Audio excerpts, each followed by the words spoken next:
Hello students, welcome back to your geography class. My name is Sukhdeep Kaur. अगर आपको याद हो तो हमारी जो पिछली क्लास थी ज्योग्राफी की, हमने चैप्टर स्टार्ट किया था, चैप्टर नंबर 1 एनवायरनमेंट. तो उसमें हमने डिस्कस किया था इसका first topic that is environment and it's components. आज की क्लास के लिए क्या है हमारा टॉपिक? हमारा topic natural and human environment है.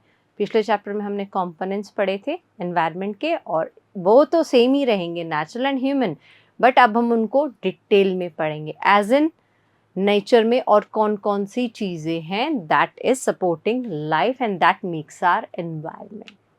तो शुरू करते हैं आज की क्लास हमारे सेकंड टॉपिक से, जो कि है नेचुरल एंड ह्यूमन एनवायरनमेंट. तो एनवायरनमेंट का डिफाइन तो याद होगा ना. Environment means everything surrounding us that is a combined process of natural and human made processes. तो अभी बात करते हैं हमारे नेचुरल एनवायरनमेंट की. यहाँ पे 4 particular processes or terms are there. Hydrosphere is there, lithosphere, biosphere and atmosphere.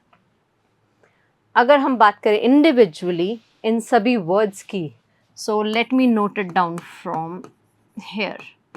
Atmosphere we are living. For what reason मैं अभी आपको बताती हूँ, एक बार लिख लें.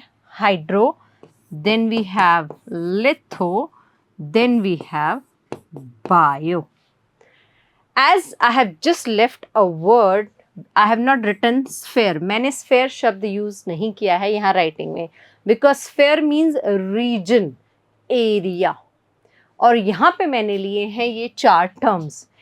Atmos means air, hydro means water, litho means it is related to land, and bio that is comprising all the living organisms along with their survival. तो ये तो थी सिर्फ इनके वर्ड्स की information. Now let us discuss in short, ताकि हमें पता चले कि हम इस चैप्टर में आगे क्या पढ़ने वाले हैं. आज के टॉपिक में हमारा डिस्कशन किस चीज़ के बारे में होगा. सो atmosphere, it is the region that comprises air, जिसकी आगे few layers हैं, we will discuss in the chapter itself. Atmosphere comprises 5 layers. तो इसमें air है, atmospheric gases है that are responsible for the existence of life on the earth. Atmosphere is clear. Atmos means air. तो a region of air that is known as atmosphere. Hydrosphere, again a region that comprises water, all the types of water bodies present on the earth, beginning from the largest one, ocean, then seas, rivers, ponds, lakes. सारी की सारी water bodies hydrosphere में आ जाती हैं. बात करते हैं हमारे थर्ड वन की लिथोस्फीयर, लैंड का region. A region, an area comprising entire land is known as lithosphere. In the division of the further of lithosphere, litho क्या है? लैंड. लैंड किस पे है? ऑफ कोर्स अर्थ पे ही है. As earth do have 3 layers, तो हम उनके बारे में थोड़ा आगे चल के डिटेल में बात करेंगे लिथोस्फेयर के टॉपिक में. बचता है biosphere. Bio, a region comprising life. So we will discuss all 4 of them in detail. Let's begin. So our first topic over here starts with the lithosphere itself, but in here we have 2 examples of the same things. Natural environment contains all these spheres. So land is there in lithosphere, water is there in hydrosphere, air is there in atmosphere, plants and animals survive in biosphere. So इनको example से relate किया गया है image को. ठीक है. Now these are the 4 sphere we are going to discuss in the natural environment itself. पहले हम बात करेंगे हमारे लिथोस्फेयर की, then water, then air, then हम जहाँ पर लाइफ एग्जिस्ट करती है अर्थ पर उस स्फेयर की बात करेंगे जो है biosphere.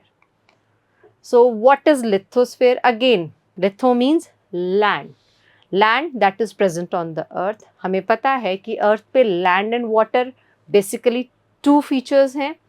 Now there is a certain ratio of land and certain ratio of water. ज़्यादा कौन सा है? तो we do have water in abundance at first and land comes on second place. ठीक है.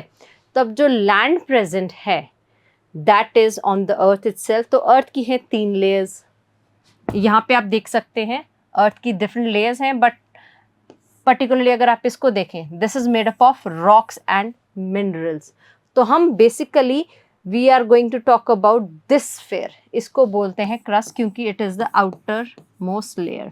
And as there are 3 layers, outer most crust है, हमारी middle वाली मेंटल है एंड बीनीथ वाली कोर है। As we are not discussing lithosphere in core detail तो हम इन दोनों को कर देंगे skip, but for an information I have given this part. हम बात करेंगे क्रस्ट की। Crust that is the outer most layer comprising rocks and minerals and have a thin layer of soil. So lithosphere, solid crust, solid liquid crust तो is not there because rocks and minerals क्या है, solid part बनाते हैं earth के outermost layer का। So the solid crust of earth made up of rocks and minerals and covered by a thin layer of soil। तो land पर lithosphere पर क्या है, रॉक्स हैं, मिनरल्स हैं, उसके ऊपर एक थिन लेयर ऑफ सॉइल है that makes us enable to construct, to walk and it enables many other facilities to us. So this crust or the lithosphere do have irregular surface. हर जगह plains नहीं है. There are various forms of land shapes or land forms. As in कहीं पे पहाड़ हैं, mountains are there, valleys, plains, deserts, plateaus. तो ये irregular हुआ ना, पहाड़ हो गए, फिर plateau, tableland, flatland, plains completely plain होते हैं. So irregular surface is there on the lithosphere. Irregular surface with various landforms as in mountains, plateaus, valleys, plains. Now landforms are found. They are found on the water, in the water and as well as the land. Landforms are found over the continents. जो land है, land is comprising continents. ठीक है, अब हम जो landforms की बात कर रहे हैं, जो crust है that is beneath the water body also.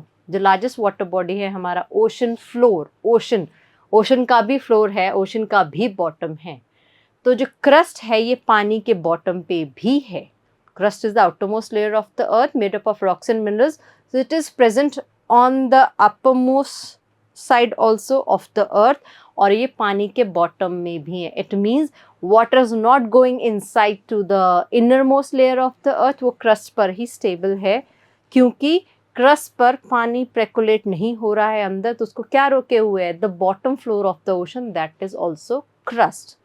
तो ये जो लैंड फॉर्म है ये सरफेस पे, अर्थ के सरफेस पे जो लैंड है, कॉन्टिनेंट्स के फॉर्म में जो लैंड है वहाँ पे भी ये वेरियस लैंड फॉर्म्स हैं, whether they are mountains, plains और वैलीज. और ये ओशनिक फ्लोर पे भी हैं, मतलब ओशंस में भी माउंटेन्स, प्लेट्यूज, प्लेन्स और वैलीज पाए जाते हैं. It is a unique information, so you should remember it. बात करते हैं अब लैंड की. तो बात हो गई कि it is a solid crust made up of rocks and minerals. इसके ऊपर थिन लेयर ऑफ सॉइल है. यहाँ पे बहुत सारे इरेगुलर लैंडफॉर्म्स हैं. लैंडफॉर्म्स क्रस्ट जो कि कॉन्टिनेंटल लेयर भी है और ओशनिक लेयर भी है. तो कॉन्टिनेंट्स पे जो लैंडफॉर्म्स पाए जाते हैं मेजॉरिटी वही लैंडफॉर्म्स ओशनिक क्रस्ट पे भी पाए जाते हैं. ओके, अब हमें प्रोवाइड क्या कराती है crust? So it provides us forest, जंगल है यहाँ पे. It provides us grasslands for grazing, जानवरों को चराने के लिए घास है. ग्रासलैंड्स घास के मैदान, ग्रेजिंग का मतलब होता है चराना, जानवरों को चराना. Then it provides land for agriculture, हमें मिनरल्स देती है क्रस्ट. मिनरल वेल्थ, खजाना है मिनरल का नेचर के पास. एंड सेटलमेंट्स बनाने के लिए भी, घर बनाने के लिए, कंस्ट्रक्शन वर्क के लिए भी हमें जगह देती है crust. So this was all about lithosphere. अगला स्फेयर है हमारा वाटर का, comprising all the water bodies. अब वाटर अर्थ पर कैसे प्रेजेंट है? Of course it is naturally occurring, but the water cycle also is responsible for the presence of fresh water on the अर्थ. तो शुरू करते हैं हमारा हाइड्रोस्फेयर का discussion. It comprises various sources of water and different types of water bodies. Various sources of water, rain भी source of water है, river भी source of water है, ocean, lakes, seas, ये सारे sources of water हैं. Types of water bodies भी हैं, जैसे ये रहे that we have discuss. And as land is equally required for the existence of life, water do supports life as well. Water के बिना इंसान cannot survive. आधी हिंदी आधी English. So humans cannot survive without water. अब पानी पिए बिना कितने दिन रह लेंगे? A day, a two, maximum few days, not longer than that. So water also supports life क्योंकि it is a part of natural environment. अब चलते हैं हमारे तीसरा स्फेयर जो है एटमॉस्फेयर. एटमॉस्फेयर का डिफाइन क्या है? अ thin layer of air surrounding the earth. इस थिन लेयर ऑफ एयर में 5 तरीके की लेयर्स हैं. We are not going to discuss them now क्योंकि वो हमारे एयर के चैप्टर के लिए संभाल के रखेंगे, नहीं तो आप बोलोगे कि मैम चीज़ों का रिपीटिशन हो रहा है. So let's begin the discussion of air. A thin layer of air, ये इसका डिफाइन है, you should learn it. Thin layer of air that surrounds the earth, it protects us from the harmful ultraviolet rays of the sun. It consists of number of gases, dust particles, water vapor. It is mixed in the air itself within the gases. Now gravitational force of the earth holds the atmosphere around it. अब atmosphere में तो gases हैं, ये तो कहीं पे भी इधर उधर जा सकती हैं float होके, but एटमॉस्फेयर को एक पर्टिकुलर चीज होल्ड किए हुए है. It means the gases are not going anywhere, they are just surrounding us in continuity. And what is the feature that makes it responsible? That is gravitational pull. Earth के अंदर gravity है. Gravity, magnet देखा है, एक दूसरे को attract करते हैं, एक दूसरे की तरफ आते हैं. So not exactly that kind of thing, but yeah over here gravity is the attraction part. So inside the earth, due to certain features or minerals present inside the earth, that makes the gravity enable to attract the things towards it, whether it is water, whether it is atmospheric gases. तो जो atmospheric gases हैं earth के atmosphere में ही टिकी हुई हैं. They are holding the atmosphere due to the gravitational force itself. Important thing to remember. It protects us from the harmful ultraviolet rays of the sun and of course the scorching heat of the sun. क्योंकि अगर atmosphere नहीं होगा तो सारी की सारी sun rays as it is आएंगी, whether they are harmful और not so, they are going to affect our human body. धरती पे गर्मी बहुत ज़्यादा हो जाएगी. Again I will discuss this much only because इससे ज़्यादा डिटेल में फिर हम एयर चैप्टर को डिस्कस कर लेंगे यहाँ पे, ठीक है. Lastly we do have biosphere. तो बायोस्फेयर क्या है? A narrow zone where 3 of the spheres are there and they are coexisting with the living organisms. या इसकी एक और डिफाइन है. So narrow zone of the earth where land, water and air interact with each other to support life. मतलब एक narrow zone, एक छोटा सा हिस्सा जहाँ पे as you can see air is there, hydrosphere is there and lithosphere is there, air in the terms of atmosphere. But biosphere ये सिर्फ छोटा सा जोन है जहाँ पे air, land and water, 3 of them are working and making the life exist. This is about biosphere. अब इसके अगला जो हमारा फीचर है that is very unique one, that is ecosystem. Ecosystem is a system where all these 3 spheres including our atmosphere, hydrosphere and the third one is our lithosphere. तो जहाँ पे system formed by the interaction of all living organisms with each other with their immediate surroundings. Immediate surroundings क्या है? Air, water and land. In surroundings की help से जहाँ पे कोई भी living organism survive कर रहा है वो उस जगह का ecosystem है. I will explain you with the help of an example. But उससे पहले एक ज़रूरी पॉइंट जो हम डिस्कस कर लेते हैं.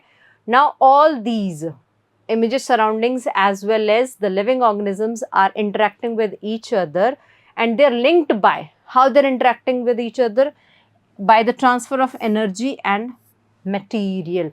How so? Now let me take an example for you for the helping part. तो टाइप्स ऑफ इकोसिस्टम्स हैं या बहुत सारे. रेन फॉरेस्ट में जो पेड़ पौधे हैं they do live in those conditions only. अगर आप रेन फॉरेस्ट के पेड़ पौधों को डिजर्ट में लगा दोगे फोर्सिबली खुद इम्प्लांट कर देंगे, they are not going to survive, क्योंकि they are fond of surviving in such kind of condition जो कि रेन फॉरेस्ट में ही पाई जाती हैं, जैसे कि it rains throughout the year, sun hardly reaches the surface of the rain forest, जब sun ही नहीं आएगा तो इसका मतलब क्या हुआ, the earth surface in the rain forest is covered by the grass, reptiles and all the other kind of vegetation and the animals, climbers वगैरह सब कुछ होंगे वहाँ पे। तो बताइए ऐसा वेजिटेशन डेजर्ट में कहाँ से फिट होगा। एक और एग्जांपल लेते हैं, अब लेक में जो हमारे वाटर एनिमल्स पाए जाते हैं, क्या वो सेम ओशंस में मिलेंगे? ओशन छोड़ो, लेक और पॉन्ड का सिमिलरिटी है, pond can be small one, room size का हो सकता है, lake can be kilometres long. तो यहाँ पे बड़ी फिशेस होंगी, यहाँ पे छोटी छोटी फिशेस होंगी, क्योंकि पॉन्ड तो घर के बैकयार्ड में भी बनाया जा सकता है। सो ये फिशेस यहीं के अकॉर्डिंग सर्वाइव करना जानती हैं और यहाँ के एनिमल्स यहाँ के अकॉर्डिंग सर्वाइव करना जानते हैं। सो this is ecosystem. Let me recall this thing for you, a system formed by, एक ऐसा सिस्टम जो कैसे बना हुआ है, बाय द इंटरैक्शन, जहाँ पे इंटरैक्शन होता है किन चीज़ों का, लिविंग ऑर्गेनिजम्स का, प्लांट्स, एनिमल्स, ह्यूमन बींग्स का इंटरैक्शन किससे होता है, अपनी इमीडिएट सराउंडिंग से। I am standing in the room itself, but यहाँ पे नेचुरल एनवायरनमेंट तो नहीं है, whatever it is human made. What if we talk about a person standing in the garden, a person standing by the side of the oceanic body, तो वो natural environment में surrounded है। अब मैं यहाँ पे खड़ी हूँ, I am also breathing and a person standing by the oceanic side is also breathing. What is the similarity between both of us? That I am fond of or I am habitual of surviving in this kind of condition. मैं कमरे में सांस ले पा रही हूँ, I am fond of living in this. And that person is standing by the oceanic side, वो वहाँ पे खुली हवा में सांस लेके खुश है, but both of us are surviving ना। So ये मेरा इकोसिस्टम है, वो एक ओशनिक साइड पे खड़े हुए पर्सन का इकोसिस्टम है, कि both of us are surviving but according to our surroundings, according to our neighborhood or according to our surrounding areas. So this is all about few examples of the ecosystem. अब यहाँ पे particularly फिर से एक example है pond का ecosystem. आप देखिए यहाँ पे छोटी छोटी fishes हैं, frogs है, frogs oceans में देखे हैं कभी? अब आप बोलोगे मैम हम गए नहीं oceans में, it's okay, but it's a logical thing to answer and to ask also कि there can be frogs, but as ocean is a huge water body and frogs are to be fond of living in the small water bodies, are used to live by nearby the small water bodies. छोटी fishes हैं वहाँ पे, बड़ी fishes ही खा जाएंगी तो छोटी जिंदा कैसे रहेंगी? Of course there are tiny fishes, but yeah, ducks तो वहाँ पे certainly नहीं मिलने वाली oceans में और seas में। So क्योंकि ये इसका एक अलग इकोसिस्टम है। मस्कीटोज आपको ओशंस के साइड में नहीं मिलेंगे ना इतने, जितने आपको पॉन्ड के साइड में मिलेंगे। So this is the ecosystem of pond, कि यहाँ पे ये जो लिविंग ऑर्गेनिजम्स हैं ये अपनी इसी कंडीशंस में सर्वाइव करते हैं, तो ये इनका इकोसिस्टम है, पॉन्ड का इकोसिस्टम है। ये तो बात हो गई हमारी किसकी, नेचुरल एनवायरनमेंट की, उसके फीचर्स की। हमने 4 डोमेन्स के बारे में पढ़ा।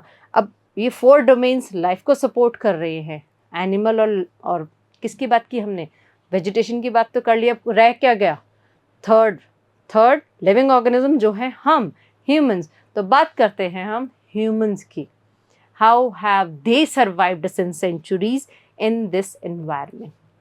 सो let's discuss that. So this is all about human environment. Houses are there, people are working, vegetation is there, fruits are growing, people are farming, pulling the rickshaw, dragging water out of the well. So all this comes as a part of human environment. ये human environment है, ये वातावरण है जहाँ पे हम survive करते हैं, हम काम करते हैं, सोते हैं, खाते पीते हैं, उठते हैं। इसके descriptive part की बात करें तो what is human environment? It refers to the human activities, वही define है जो हमने पिछली क्लास में पढ़ा। Human activities, human creations and interactions among them refers to the human environment. Now human beings interact with the environment. ये अपने आसपास की चीज़ों के साथ whatever is present around us, we are interacting with them. अब स्मार्ट बोर्ड है तो मैं इसको यूज़ कर रही हूँ ना, so and modify it according to their needs. तो जैसे हमें फूड चाहिए, we have to grow it. How we are going to grow it? We do need land. Land within the forest, we can't grow crops. So what we have to do? We have to clear the land. It means we have to cut the forest. So we are modifying the nature according to our needs. So this is mentioned over here. Then early humans led a simple life. They used to live in the caves and they used to hunt and gather the things. But a discovery, not the discovery, but an invention occurred. What? The humans started settling life. They settled at a place. They started living a settled life. फिर धीरे धीरे उन्होंने domesticate करना शुरू किया animals को, agriculture शुरू करना किया, देन इंडस्ट्रीज आए, व्हील का इंट्रोडक्शन हुआ. So all these phases we are going to discuss now. So early humans led a simple life. With time humans learn, समय के साथ इंसानों ने क्या सीखा? New ways to use and change environment. इंसानों ने अलग अलग तरीके सीखे कि अपने आसपास का वातावरण अपने हिसाब से बना लो. हम तो नेचर के हिसाब से बदलने वाले नहीं हैं, क्योंकि हम हैं इंसान, हम तो बहुत महान इंसान हैं. So end of the day क्या कहानी है कि इंसान ने अपने आसपास की चीज़ें अपने साथ रहने लायक बनाई. Okay, you do go to school. What if no one talks to you in the class, क्योंकि आप भी उनसे बात नहीं कर रहे हो, तो फिर आप इसके लिए क्या करोगे? You will start talking to them, you will take the initials, या वो इनिशियल्स नहीं तो आप दोनों में से कोई तो इनिशिएट करेगा, कोई तो पहल करेगा.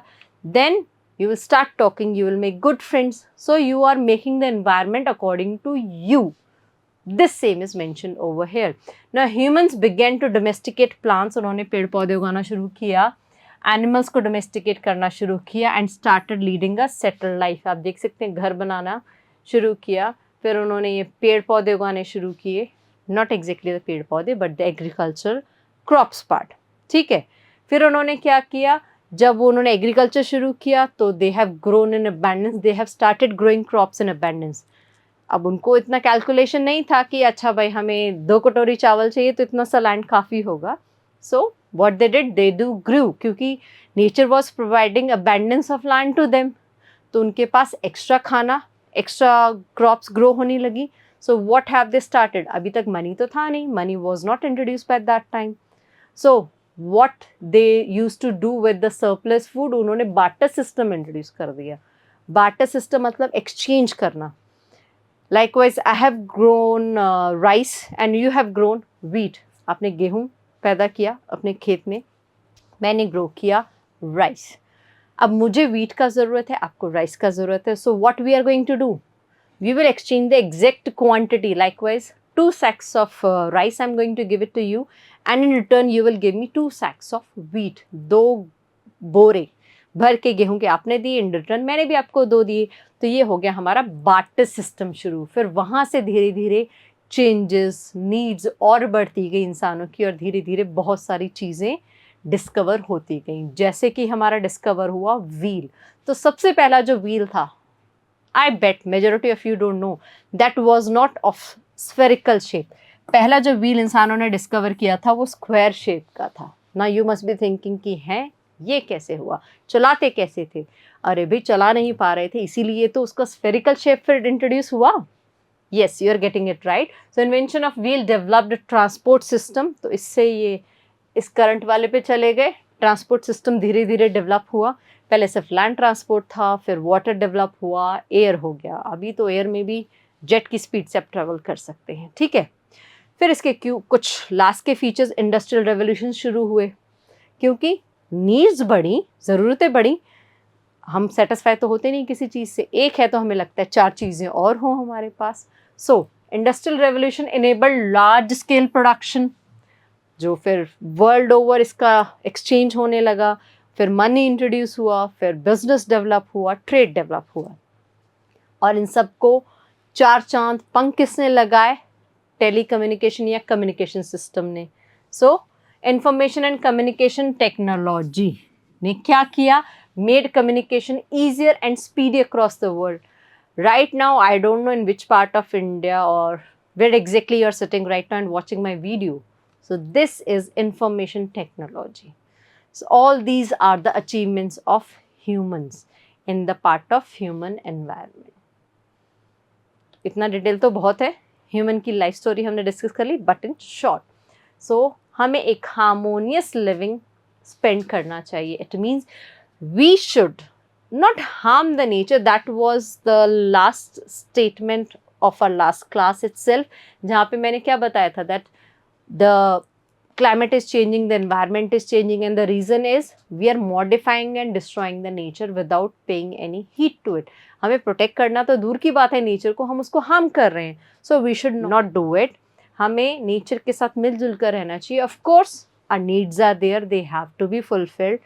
जैसे कि for example if we are cutting 1 trees, at least we should plant multiple 5 or 10 trees in place of 1 tree। इतना तो हम कर सकते हैं नेचर के लिए। सो इसी बात को कंसिडर करते हुए हम लोग वर्ल्ड एनवायरनमेंट डे भी सेलिब्रेट करते हैं। कब करते हैं, आप थोड़ा बैकग्राउंड में याद करने की कोशिश कीजिए, तब तक हम थोड़ा सा और पढ़ते हैं। चैप्टर खत्म करने से पहले we will discuss the date of world environment day to be celebrated.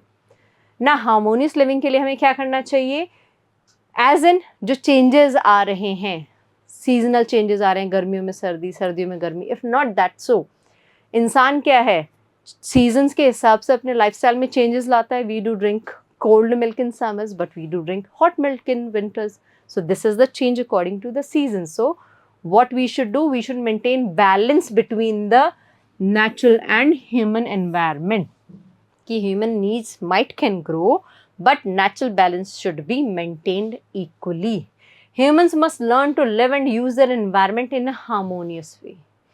कि the more we are extracting from the mother nature, the more we should contribute to the mother nature. अब मैं example repeat नहीं करूँगी, बहुत बता दिया, पेड़ लगाओ, पेड़ लगाओ, पेड़ लगाओ।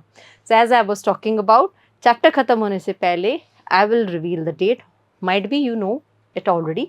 सो we do celebrate world environment day on 5th of June every year, and in India particularly इस एम को पूरा करने के लिए हम लोग वन महोत्सव भी सेलिब्रेट करते हैं। वन महोत्सव में पर्टिकुलरली प्लांट्स लगाने के लिए सबको कन्विंस किया जाता है, क्योंकि कई लोगों के पास टाइम ही नहीं होता है मदर नेचर का ध्यान रखने के लिए। So that is all about today's class. तो आज की क्लास में हमने क्या पढ़ा, पिछली क्लास में तो हमने पढ़ा था कंपोनेंट्स ऑफ एनवायरनमेंट, तो आज की क्लास में हमने नेचुरल एंड ह्यूमन एनवायरनमेंट के बारे में पढ़ा, उसके डोमेन्स के बारे में पढ़ा। ह्यूमन एनवायरनमेंट की तो कोई डोमेन है नहीं, बट नेचुरल एनवायरनमेंट की तो 4 डोमेन्स है ना। So we have read about lithosphere, atmosphere, hydrosphere and biosphere. उसके साथ हमने क्या पढ़ा, इकोसिस्टम के बारे में, कि इंडिविजुअल लिविंग ऑर्गेनिजम्स का इंडिविजुअल इकोसिस्टम हो सकता है। इकोसिस्टम इन शॉर्ट अगर याद करने के लिए समझाऊं तो सर्वाइवेबल कंडीशंस हर एक इंसान की अलग होती हैं।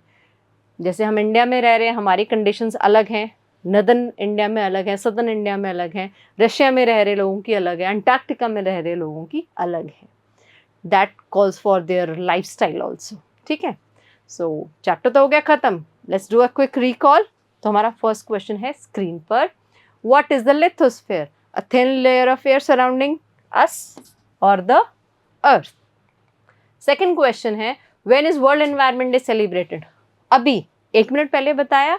सो क्या हम डिस्कस करें सारी dates? No, let us pick out the answer straightforward, 5th of June। And हमारा लास्ट क्वेश्चन पूछ रहा है कि how does the atmosphere protect us? Atmosphere हमें कैसे प्रोटेक्ट करता है?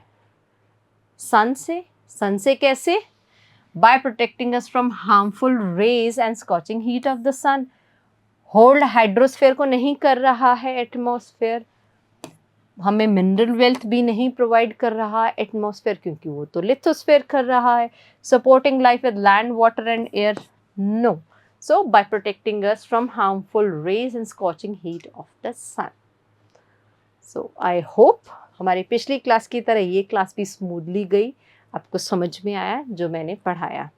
Again I would like to repeat, the notes goes on parallel on this side. You can note them down, you can use them for the revision part, for the study part. So see you soon in the next class with the next chapter. Till then, take care. Bye-bye.